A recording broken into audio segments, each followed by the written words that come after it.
It's a beautiful day here in the South Philippines, and we're so happy you could join us for another vlog. On this vlog, we are going to be going to a couple of churches, and we're going to be hearing a little bit about those churches and how they got started. We're also going to be hearing directly from Mike. Jonathan will be interviewing him. So I think it's going to be awesome. We're going to get to hear some really great stories, I'm sure, and just see how God has been working here in the Philippines. It's not an easy place to work, but God has been blessing, and it's amazing to see.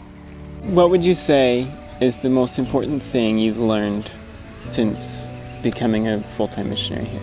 You know, when you've got bad guys around your house breathing, you know, you don't know if they have guns or bullet or machetes. You don't know their intentions. Self-examination is important to know whether you're ready to meet the Lord if you were to be taken now. And that's something we all need to have.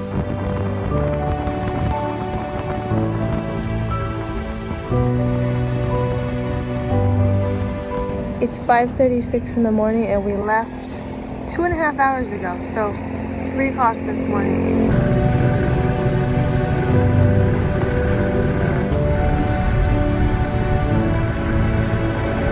So we stopped here in a town about an hour ago and it's about 9 o'clock now, so yeah, we were on the bikes from about 3 to about 8 with maybe a half hour stopping in there, so pretty solid riding for about 5 hours.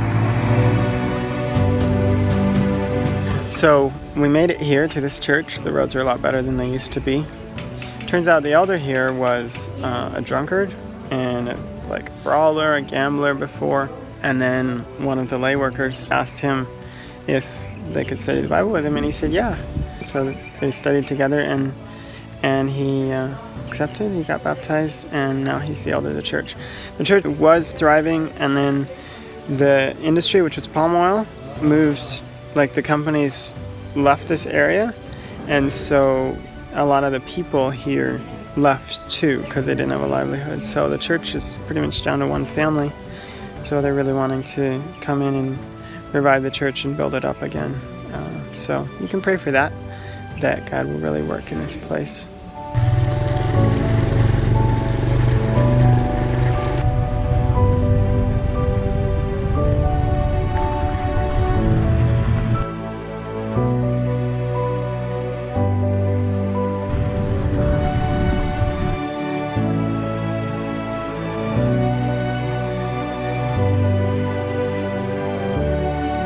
The really amazing thing was, as we were coming back from visiting that church, we saw a whole bunch of rain clouds. It looked like it was going to pour, and so we put all our rain gear on. We were all ready for the rain, and then it just sprinkled as we were heading out of the village, and it didn't rain the rest of the way home. God was so good. We were just like, it's going to be a bad one. It's going to rain. It's going to be cold, but God really blessed us.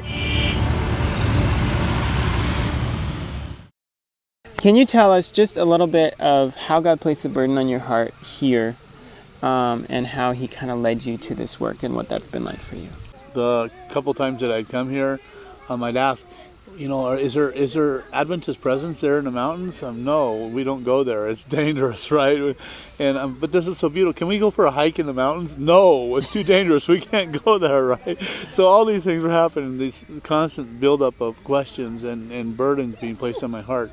And then it just evolved into one thing after another until we got to camp meeting, faith camp in 2008. Yeah. And the title of the camp meeting was Claim Your Inheritance. And by the end of it, I was so convicted. At the end, I said, I claim the Southern Philippines as my inheritance. This burden just exploded out of me. I had to get it out. I felt like God was just taking my hand and saying, come, come, come. And I was submitting to it and trying my best not to resist it. So one question, why was it dangerous here? Well, a couple reasons. On the west side of the island and other places, there's Islamic extremists such as ISIS, and they create a fear in the country. There's been a lot of kidnappings for ransoms and those kind of things. And then on the other hand, you have a communist insurgency that's been raging here for over 50 years. And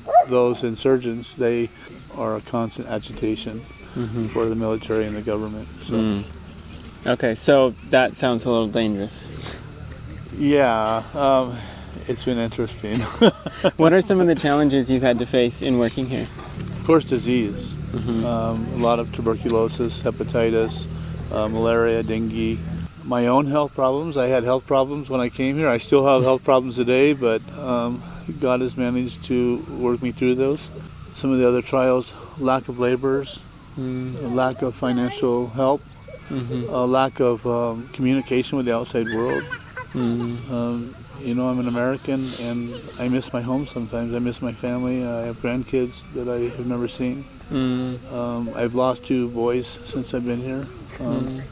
So a lot of challenges, but I don't think I could trade it for anything in the world. So you don't regret coming here? No, I don't regret it.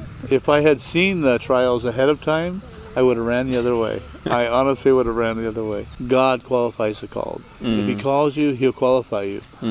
And God has been very, very good to us, you know, giving us a lot of grace and a lot of mercy, and He's really helped us along the way. We left again this morning at 4 o'clock and we had some delays here. One of the bikes had trouble, so we should have been on our way hiking already, but we're not yet. So we're gonna head out now and see what happens.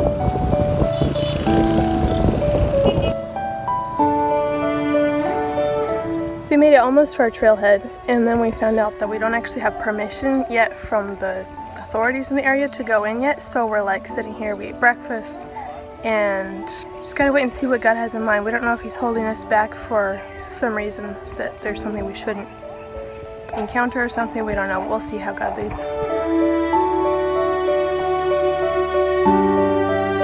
So a couple guys just got back from talking to the local chief and found out that there's conflict in the area we were going to go to. So God had a reason for delaying us, and we'll just see how God leads today to get the video that we need.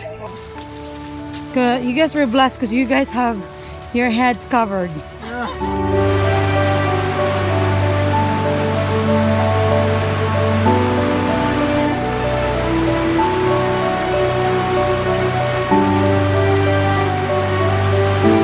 The best coconut I think I've ever had. Really good.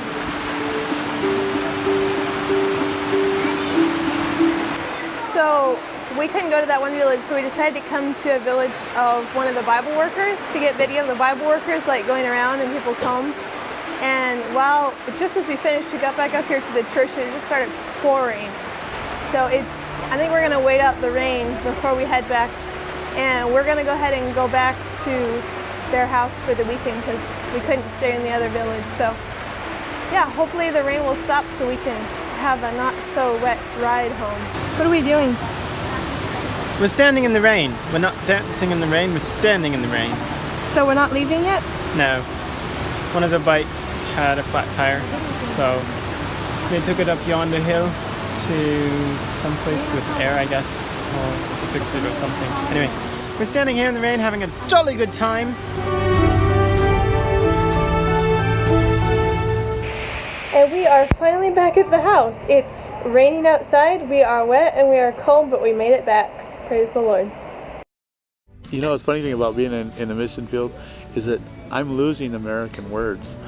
You know, I grew up with them, I spit them out, but now that I'm away from Americans, you know, and when you guys are here, I'm reminded that I've lost a lot of my words. One of the sacrifices, right? Yeah. You sacrifice your words. It's been great seeing another white person here, though. I'm not prejudiced, but it's been lovely seeing somebody that speaks English. I learned that my ways weren't the best ways, and that I needed to have more of Christ's compassion, more of His understanding, empathy, through His eyes and not my eyes. And so it was a wake-up call, again, back to self-examination. What do you want me to be, Lord? And what's best for these people? This is a mission project that needs a lot of prayer. Go Be Do Missions is the name, and I've heard you say it, but you tell us, what does that mean? It means the gospel commission to go to disciple the world, to preach the gospel. and then to be like Jesus. To be effective in missions, we have to be like Jesus. Not like Mike, not like Jonathan, but like Jesus. Amen. And then do whatever, whenever, wherever he asks us to go. So I want to invite you to really pray for Go Be Do. Not just, Lord, please be with them as they work, but really labor in prayer for the work that they're doing, for the people that they're seeking to reach. It's not an easy mission field, but God is working as well. So if you're going to pray, drop a comment below, hashtag I will pray for Go Be Do. Amen. Thank you, Jonathan. Yeah. God bless.